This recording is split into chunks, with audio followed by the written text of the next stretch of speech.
Hey everyone, welcome to Draw Them All, the Mewtwo edition. I'm Elliot, and today I am gonna be drawing Mewtwo, so thank you for tuning into that. I am also gonna be talking about this little project that I'm doing and what I've learned from drawing the first 150 Pokémons. If you are interested in seeing all the ones I've done so far, please check out the link in the description.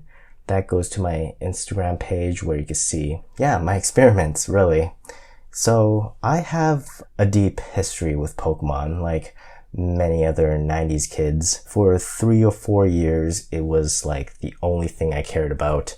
And Mewtwo was my favorite Pokemon, go figure, because it was powerful, it was kind of rare. I like the idea of it being so rare because I was going through a phase where I really wanted to be unique. And liking Pokemon didn't make me unique enough. And definitely liking Mewtwo, I don't think made me that unique either. But Mewtwo was my favorite Pokemon, and I figured it would be a good one to do a screen recording of and share my process with you and share my reasoning for this crazy adventure. At the beginning of the year, in January, I purchased a drawing pad, and it was very awkward using it. And but the goal was to do more animations for the videos I'm creating on this channel. I wanted to, make this channel a little bit more interesting and sort of develop my own style for it. Also, I remember when I was a kid, around the same time I was really interested in Pokemon, I also wanted to be an animator. So that was kind of like this childhood dream of mine. And, don't give up on your dreams, kids. Don't give up on your dreams. You could still draw Pokemons even when you're older. So here I am now. Like I mentioned, I got this drawing pad and I was really bad at using it at first, and I wanted to get better. I thought of a few ways where I could improve, and then I always just thought of, you know what, I'm overthinking it. I'm overthinking about what I need to draw to get bigger, to get better, I mean. I was overthinking, to draw hands, should I draw like a figure or a form? I was waiting for inspiration. And the thing about drawing Pokemon is there's so many of them and they're also numbered. And I found that to be very helpful. So I always know which one I'm doing the next day. So if I was to do a drawing every day, I never have to wait for that inspiration.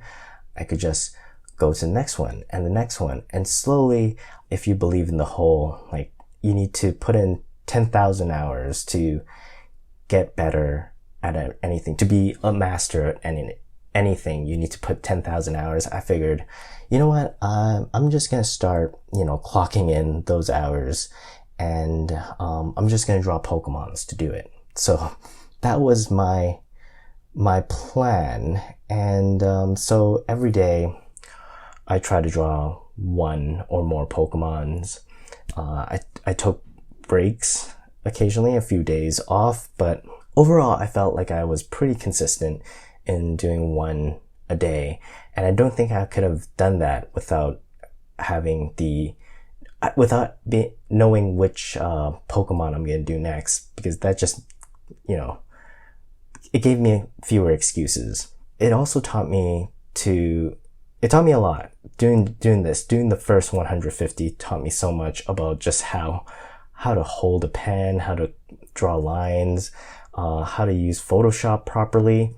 I mean, I felt like I was pretty good with Photoshop before, but it took me until I think 50th or 60th Pokemon before I even downloaded a new brush, because I didn't know you could download brushes for the longest time. So yeah, I feel like I've gotten a little bit better at using Photoshop for sure, creating just different layers, using the different colors and the different brushes, and just experimenting with different things. And I think if you go to the Instagram page, and if you scroll through the versions, the art that I have there, you could definitely see me trying to experiment with different styles, which ones I like, what kind of lines I want to make, how do I want to, do the shadows, what I want the colors to be, and the filters, and also the effects. And for a while,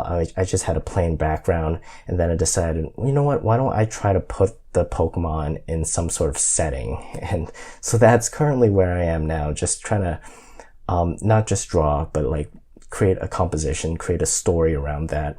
Definitely learning a lot about new techniques, and I feel like by being able to do this every day, obviously every day I'm not able to do something completely new, or to like watch a tutorial every day and learn something completely new. And I don't think that's the point. I think the point of practicing is to learn a new technique or new style every once in a while, practice that for a bit, and then see if you like it, see if it matches with what you're creating, matches the tone of what you're making. And you definitely go through phases, and just to embrace that, embrace the inspirations that come along.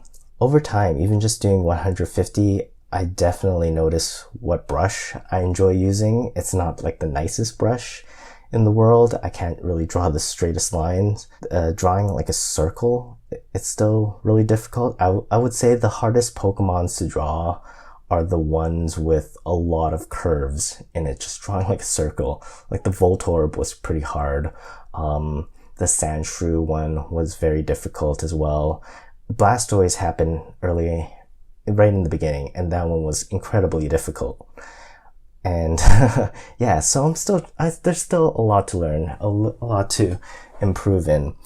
But I must say that this technique of drawing Pokemon every day has really helped me improve, and I look forward to continuing to do more of it. And I want to keep sharing my process and my learnings here. And I do think posting it at the end of each day just completes it. It doesn't allow me to go back and edit, and I actually get to see that process.